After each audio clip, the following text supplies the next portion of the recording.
र है आज भने चाहिँ म सिक्तामा आज चाहिँ अजित दासित समरिक आइरहेको छौँ। समरिक 17 नम्बर सानो स्कुटी काण्डा भएर एक्सिलेटर प्रब्लम हेर्नुहोस् है। देख्दा त सानो हुन्छ, लन्ठा हुँदो रहेछ एक्सिलेटर पनि।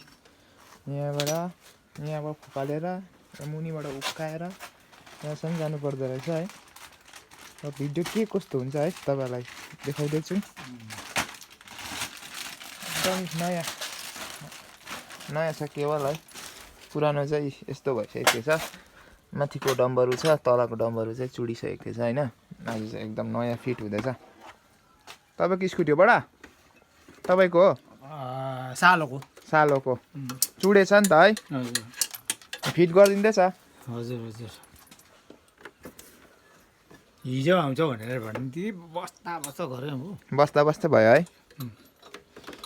भरे बेलुका त आउँदैन पो भन्छ। 6 बजी आएर कहिले फिट गरेर जान्छ र? बाटो अप्ठ्यारो फेरि। र अहिले भने चाहिँ आधी फिट भइसकेको छ है। यहाँबाट यहाँ छिर्न अलिक टाइम लाग्यो। देख्दा मात्रै सजिलो छ है बाइक स्कुटी बनाउनु चाहिँ। देख्दा र कुदाउनु मात्रै सजिलो है, बनाउनु चाहिँ 12 बज्छ है।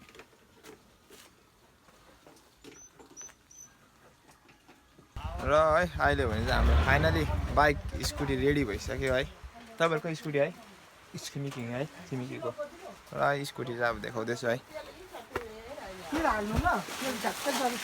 स्कुटी त एकदम बाजे स्कुटी राम्रो भयो? एकदम दामी भयो है।